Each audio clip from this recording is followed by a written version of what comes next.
Good morning, friends and fellow farmers. Yeah, alright, it's Sebastian's birthday. Good morning, kiddo. Where's the other kiddo? There you are. Good morning. Let's get some coffee going here. Now, it's Wednesday. It's winter. Establish when and where we are. I have to go into town today. Don't work too hard. Eat something good for lunch. Now, I've got desert tappers going, but those shouldn't be done yet. I think I need to go and check on our stuff out in the out on the island. I think we should have things kicking out there. Oh right, I have eggs. Okay, let's make some slime eggs here.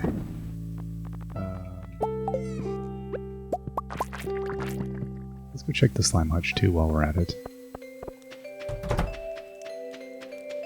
Alright, slime hutch, let's do this.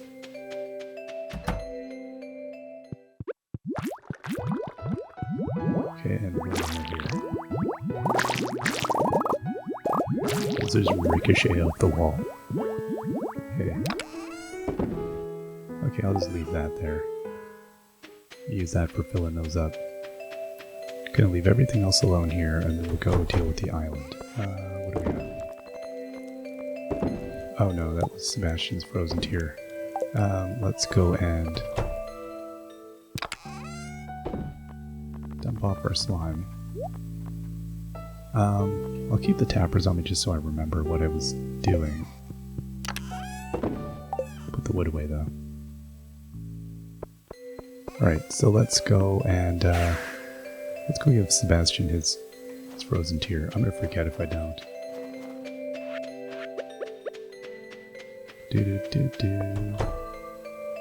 It's like a ridiculous, like this is breaking out her birthday. Buddy.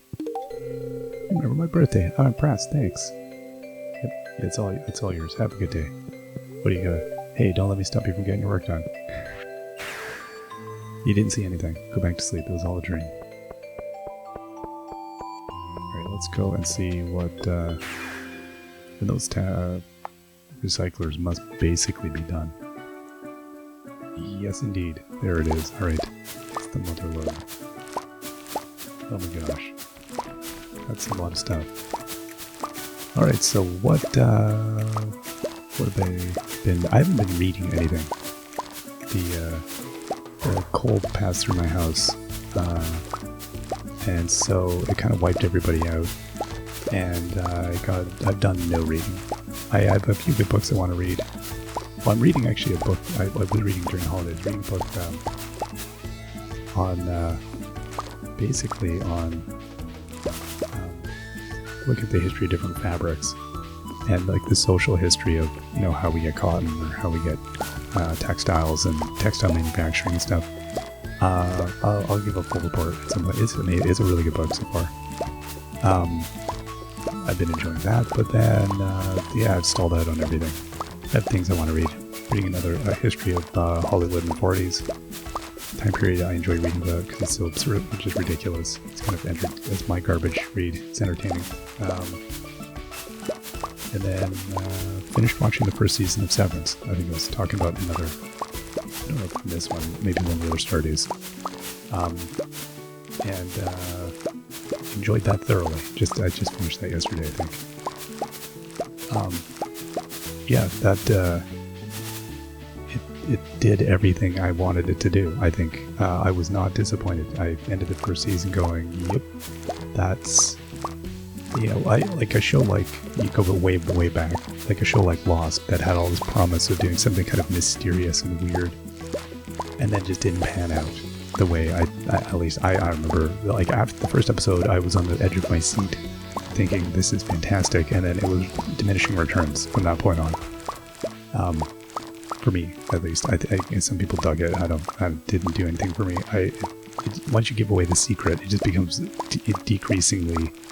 increasingly convoluted and decreasingly interesting because it's trying to sustain its own mythos through increased ridiculousness. I find. Anyway, that's me. Whereas I feel like Severance doesn't give you a ton, but it still manages to both build the world and the characters at the same time. and doing that double act, I like just as a writing thing, super impressive as a bit of writing. I think their world building is so good. Like, you don't know, I don't know, you walk out at the end of the season almost more baffled. There's so many connections drawn between points, but still no answers. So they used the first season to establish a lot of, like, I don't know what the word would be for it.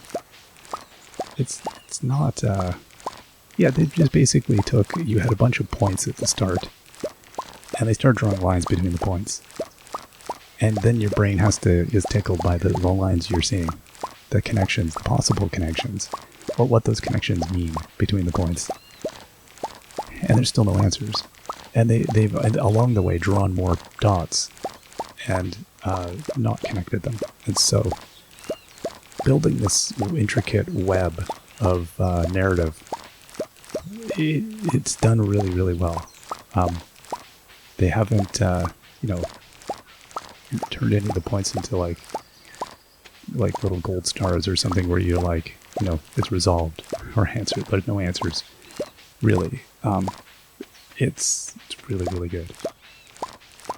So that was a big one that I've enjoyed. I'd say that's one of the better written shows I've seen in quite a long time. Yeah, I don't know. It's I think in that element of mysterious but character driven is really nice. So yeah, highly recommend. I mean, it's not for kids. It's like I don't know. I can never tell the age ratings of things anymore. Like what they mean by the age rating, because like I think we're over the point where cussing really matters for a lot of people. It's become rather blasé, like mainstream. I think that used to be like network television ran by like the Hays Code almost. And once that dissolved and the internet rose, you saw the dissolution of people caring at all. And I couldn't care less. Again, my background is I've worked in a lot of weird industries, and where much colorful language is used, so that doesn't bother me at all. But it means that when I look at an age rating, it's often like, so what does this age rating really mean? 18 plus, what is that? And so sometimes you're like, is that just because of cussing? Is it violence? Is it sex? Nudity? What does it contain? And as a parent, it makes it an absolute nightmare, because like we don't care about swearing. I don't think kids are going to be destroyed by swearing. Swearing is they're hearing it everywhere. It's not you contextualize it and make it clear it's not maybe appropriate socially or whatever, but it's not going to destroy them, I don't think. So I don't worry about that. I don't worry about, I don't worry about cussing. I don't worry about like nudity. I mean, everybody's naked, so no big deal. I think when it gets, too mature, like where it's, far too suggestive and stuff, that's problematic. I mean, obviously you don't want kids kind of messed up by seeing stuff they should not. So, or like that, they're not ready to understand those things. And then violence is a one. I actually have more problem with violence than most other things. I don't, does a kid need to see, somebody's getting blown apart? No, I don't really think that's going to help. That's not helpful. Nobody needs that. But, it's weird. So when you look at an age rating now, it's like, what does this really mean? So it's difficult to watch. I find we watch a variety of different age ratings, depending. But you kind of have to pay attention to what you're getting into. Anyway, that's a whole thing, but it's just weird. Especially when you're watching, and age rating means wildly different things depending on where you live. Like if you go to look at a movie age rating, for instance, when we were watching Glass Onion over the holidays, you just go look at the IMDb and the age rating by country. And like in Canada, it's rated, I think like PG or something. It has a really low age rating. There's really nothing in it. Like it's fine. Yet, like you'll sometimes see a movie that'll be PG-14 in Canada or in the US. except in Quebec, it'll be PG, which is like a really low age rating. Quebec often has really, really, I don't know if it means something different in Quebec. I have no idea. Quebec is a somewhat conservative province in some ways. So you're just like, what? So it's sometimes like an age rating is truly meaningless. You have to really look at the details of what they think it means when they gave the rating. Anyway, super weird. I don't know. I always find those things completely not useful. Well, not entirely, but mostly. I think what else?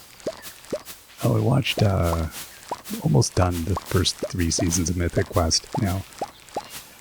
And I don't know, I'm enjoying it, but not. I enjoy some of the characters, I think. I think as a whole, I think the show has moments where it really works. It has little details that are like, highlighting how kind of horrible the gaming industry is. I'm enjoying it for that. I think it's it's a weird one because the show starts out like kind of absurdist in its characterizations. Like it has because it's a lot of the It's Always Sunny people involved, and that show is just completely absurdist, and the characters are complete. You would hope those people don't actually exist, right? Like they're so horrible. It starts out a little bit on that edge, and then it becomes more humanizing as you get backstory episodes and stuff like that. And weirdly, I actually enjoy the backstory episodes the least. I don't enjoy a lot of the backstory in that show at all. But at the same time, I don't also enjoy just people behaving badly. I think we've had enough of that. I think after, the first little bit of like Curb Your Enthusiasm, which was entertaining, I don't know, it gets tiresome. And even Sunny, I think I watched up to about the 9th season or something like that. And when it first came on, it was like nothing else, and it was really, really good. And Danny DeVito's, introduction to the show was amazing. I still think Frank climbing out of the couch is still, I've said this many times, it's still one of, I think, the funniest moments I've ever seen in a show. But at the same time, I do appreciate, I think, the ability, or their attempts to grow the characters a little bit in Mythic Quest. A little bit more than just being chaotic caricatures. And I think I still think the Poppy character is still one of the best.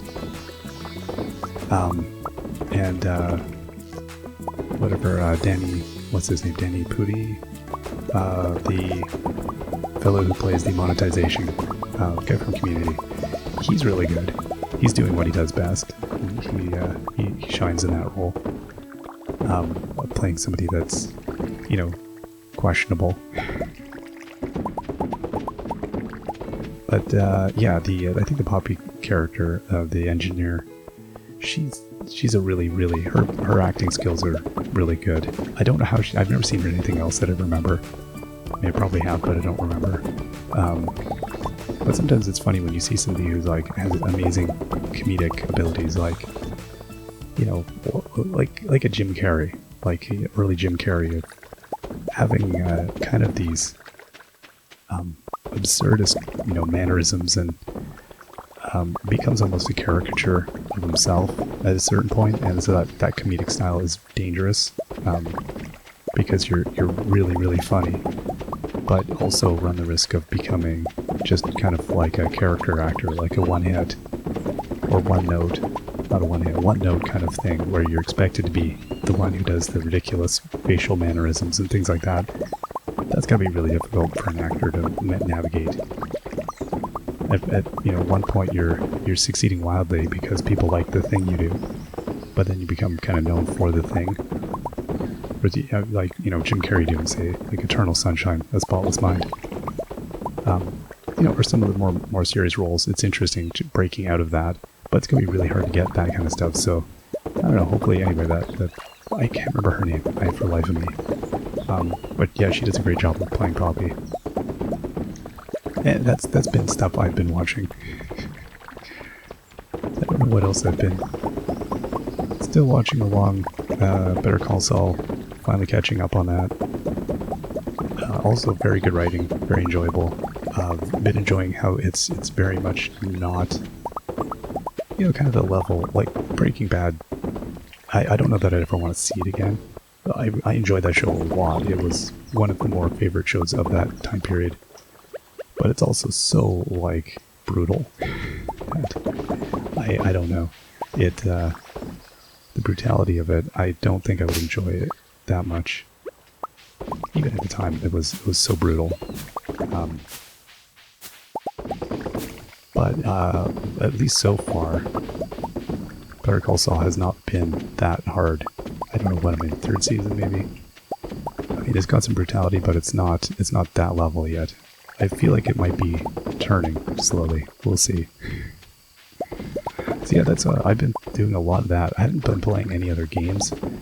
I saw the Stardew 1.5 mobile update came out recently here, and I was still busy getting patched and stuff, and that's really good to see for all the mobile players out there.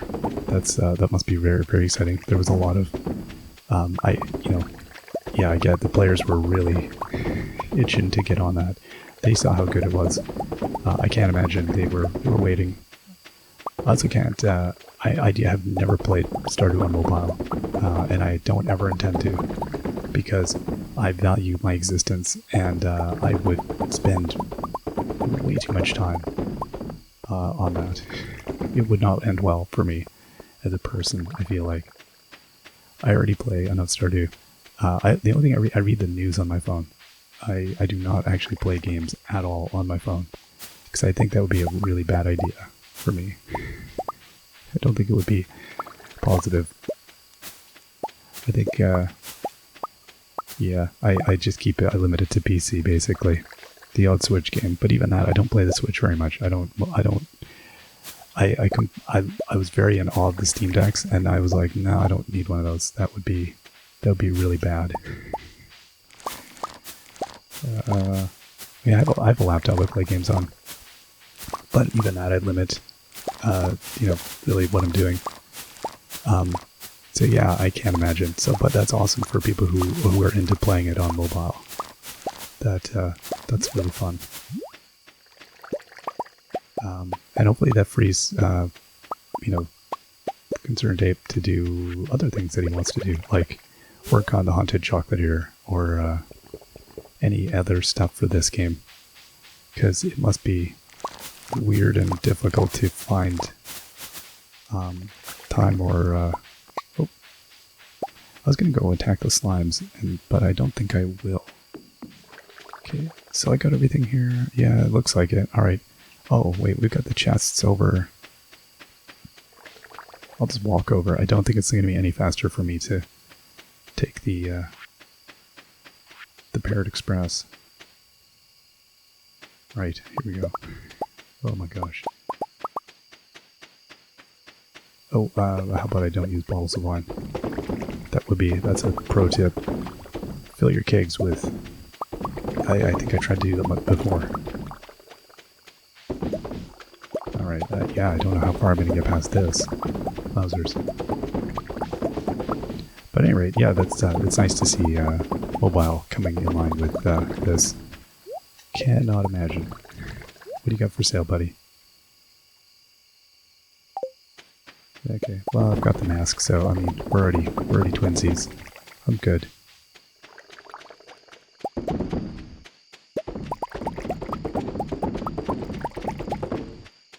Alright, let's skedaddle out of there.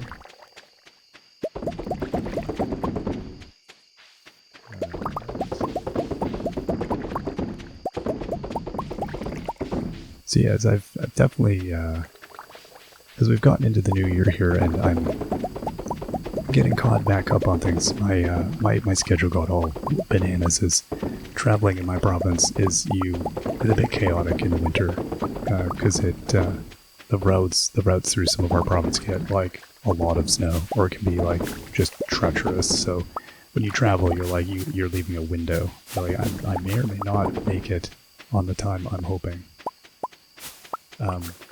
So yeah, it means I kind of, I try to estimate the amount of recording ahead and stuff I need to do, but like quite often will not be totally on what I was hoping to do.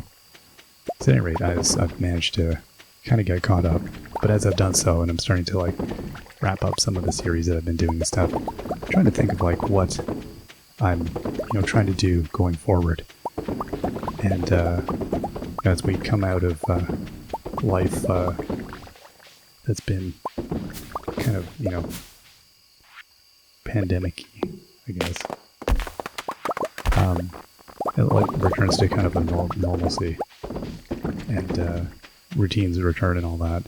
I'm trying to figure out like what I'm trying to do with the channel and everything, and I think I'll definitely be doing slightly less.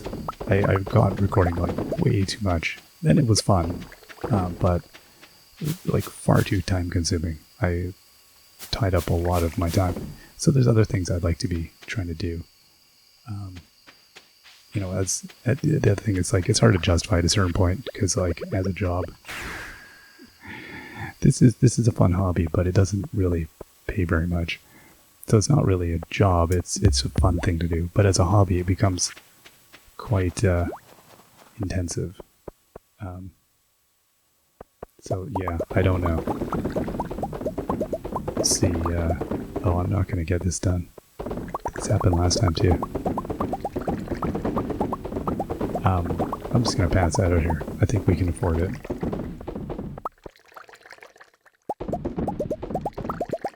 Oh, there we go. Now I'm just running recklessly. Oh, I'm not going to get this done. I was hoping to be a little bit more systematic about this.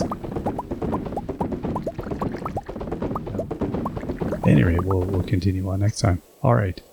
Wow. Almost there. Can't quite ever get it done. Alright, see you all next time. Till then, bye-bye.